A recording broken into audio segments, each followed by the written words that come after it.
14 जनवरी को तेजस्वी प्रसाद यादव और तेज प्रताप यादव मुख्यमंत्री के सामने हो जाएंगे एक। तेज प्रताप यादव ने बढ़ा दी सियासी पारा। मकर संक्रांति से पहले बिहार में शुरू हो गई दही चूड़ा पॉलिटिक्स। दोस्तों नमस्कार, मैं हूं आपका दोस्त एसके चौधरी। एक तरफ जहां पूरे बिहार में शीतलहर का कहर जारी है, वहीं पर बिहार में सियासी तापमान बढ़ा हुआ है। दोस्तों इस तापमान को और भी बढ़ा दिया गया लालू प्रसाद यादव के बड़े पुत्र और जेजेडी सुप्रीमो तेज प्रताप यादव के द्वारा। उन्होंने एक ऐसा बयान दे दिया है दही चूड़ा का भोज को लेकर, जिस बयान ने आखिर बिहार में तेज प्रताप यादव यानी लालू परिवार के फैमिली में एकजुटता होने का संकेत दे दिया है। आइए दोस्तों, आज के इस वीडियो में हम चर्चा करते हैं कि तेज प्रताप यादव की ओर से एक ऐसा बयान दिया गया है जिस बयान ने सियासी पारा को बढ़ा कर रख दिया। लेकिन दोस्तों आइए इस पर चर्चा करने से पहले मैं आपसे गुजारिश करूंगा, अगर आपने अभी तक हमारे इस चैनल शौर्या हिंदी न्यूज़ को सब्सक्राइब नहीं किए होंगे तो कृपया अभी सब्सक्राइब कर लेंगे। तेज प्रताप यादव का बयान आया है कि 14 जनवरी 2026 को दही चूड़ा का भोज करेंगे और यह भोज सामान्य नहीं होगा। इस भोज में उन्होंने कह दिया है कि मुख्यमंत्री को आमंत्रित किया जाएगा। उसके बाद उन्होंने कहा है कि दोनों डिप्टी सीएम भी आमंत्रित रहेंगे और सबसे बड़ी बात ये उन्होंने कहा है कि मेरे छोटे भाई तेजस्वी प्रसाद यादव भी इसमें आमंत्रित रहेंगे।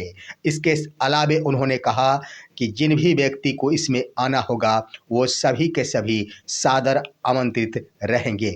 और दोस्तों ज्यों ही उनके स्तर से यह बयान दे दिया गया, बिहार का यह सियासी तापमान और भी बढ़ गया।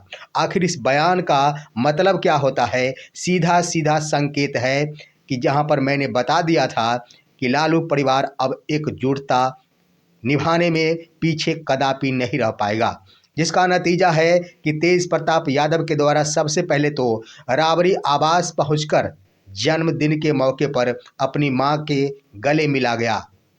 उसके बाद दूसरा कदम उनको यही दिखाई दिया है और दूसरा कदम उन्होंने बढ़ा दिया कि दही चूड़ा के अवसर पर अब अपने भाई तेजस्वी प्रसाद यादव के साथ रिश्ते को ठीक कर लिया जाए।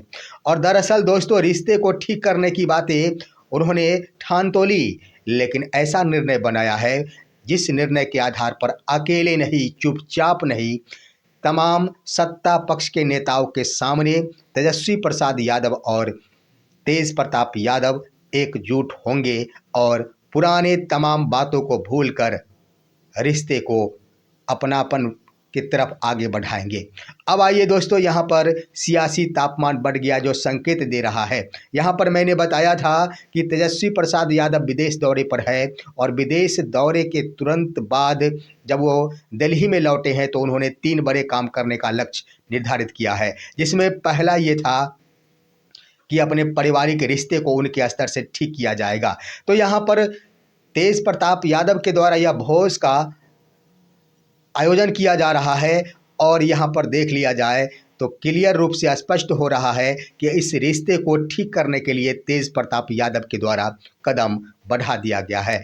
अब यहाँ पर दूसरा कदम क्या होगा, इस पर भी गौर करने की बात है। जहाँ पर देख लिया जाए दोस्तों, मकर संक्रांति का इंतजार बिहार के 3 बड़े बड़े पार्टियों के स्तर से किया जा रहा, जिसमें अहम भूमिका तो तेज प्रताप यादव के द्वारा निभा दी गई, एकजुटता दिखा दी जाएगी। उसके बाद जो लालू परिवार के ऊपर प्रहार किया जा रहा है सत्ता पक्ष की ओर से, लगातार ही नीरज कुमार के द्वारा या फिर अन्य बीजेपी के नेताओं के द्वारा उनके आवासों को लेकर सवाल उठाए जाते, वहां पर उनके जमीनों और जायदादों की जांच करने की बातें आती, वहीं पर तेज प्रताप यादव के द्वारा एक ऐसा निर्णय ले लिया गया कि सत्ता पक्ष के नेताओं के सामने ही सीएम और डिप्टी सीएम के सामने तेजस्वी और तेज प्रताप एकजुट होकर यह दिखा देंगे कि लालू परिवार में बिखराव नहीं है।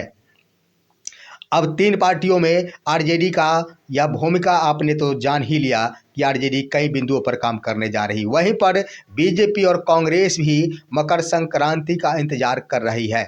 यहाँ पर आइए बातें कर लेते हैं कांग्रेस के बारे में।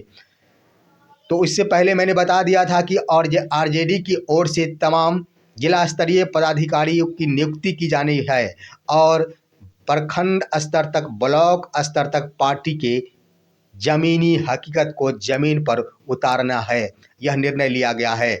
वहीं पर अब कांग्रेस भी अपनी भूमिका निभाने के लिए आगे आ चुकी है। मकर संक्रांति के बाद कांग्रेस बूथ लेवल तक अपने पार्टी के अस्तित्व को मजबूती प्रदान करेगी। इसके और भी कदम उठा दिया गया है और राजेश राम के द्वारा बीते कल ही स्पष्ट रूप से बयान दे दिया गया है कि इस बार विधानसभा के चुनाव में एक बड़ी कमी ये रह गई थी कि उम्मीदवारों का संपर्क जिला अध्यक्षों के साथ नहीं हो पाया था, जिसका नतीजा हुआ कि कांग्रेस को काफ़ी नुकसान सहना पड़ा। अब उन नुकसानों की भरपाई हेतु कांग्रेस की ओर से ठीक आरजेडी के तरह ही अपनी पार्टी के अस्तित्व को जमीनी स्तर पर उतारने की योजना बना ली गई है और मकर संक्रांति के बाद कांग्रेस भी बिहार भर में जिला अध्यक्षों की नियुक्ति करेंगे, उसके बाद प्रखंड अध्यक्षों की नियुक्ति करेंगे। यानी कहने का अर्थ है कि कांग्रेस को एक बार फिर से धरातल पर लाने की कोशिश की जा रही है। वहीं पर देख लिया जाए बीजेपी की ओर से भी यह रणनीति बनाई जा रही है। नए प्रदेश अध्यक्ष संजय सरावगी के स्तर से संजय सरावगी ने यह योजना तैयार की है कि बीजेपी को और भी मजबूती प्रदान किया जाएगा और कई फेरबदल के संकेत दिए गए हैं। ढेर सारे ऐसे लीडर हैं जो बिहार में अपनी भूमिका का निर्वहन नहीं कर पा रहे हैं, जिसको लेकर जिला अध्यक्ष हो या प्रखंड अध्यक्ष हो, उनके फेरबदल की योजना बीजेपी के स्तर से नए प्रदेश अध्यक्ष संजय सरावगी के स्तर से किया जा रहा है। तो इस आधार पर पूरे मामले को देख लिया जाए तो यह सारा जुड़ा हुआ है आरजेडी से। आरजेडी यानी तेजस्वी प्रसाद यादव के द्वारा बिहार से बाहर रहते हुए जो प्लान तैयार किया गया, उस प्लान के तहत सबसे बड़ी बात उन्होंने ये योजना बनाई है कि आरजेडी को धारदार बनाया जाएगा।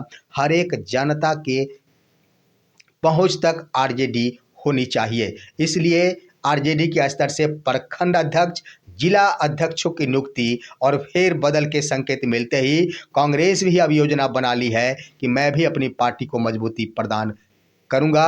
और दूसरी तरफ बीजेपी ने भी आखिर अपने नीतियों में बदलाव करते हुए फेरबदल की योजनाएं बना ली है। देखना है क्या कुछ होता है, लेकिन तेज प्रताप यादव के द्वारा अपने परिवारों के लिए यह एक भूमिका जरूर अहम माना जाएगा, क्योंकि परिवार के लिए आखिर सबसे पहले उन्होंने अपनी माता से मिलकर संकेत दे दिया कि अब लालू परिवार में यह बिखराव संभव नहीं, अब यह एकजुटता की ओर अपना कदम बढ़ा दिया है। फिलहाल आज की खबर यहीं तक। आप सभी हमारे इस वीडियो को लाइक कीजिए, अन्य दोस्तों के पास शेयर कीजिए और आप दीजिए अपने दोस्त को इजाज़त। हम फिर मिलेंगे आपसे अगले वीडियो में, तब तक के लिए नमस्कार।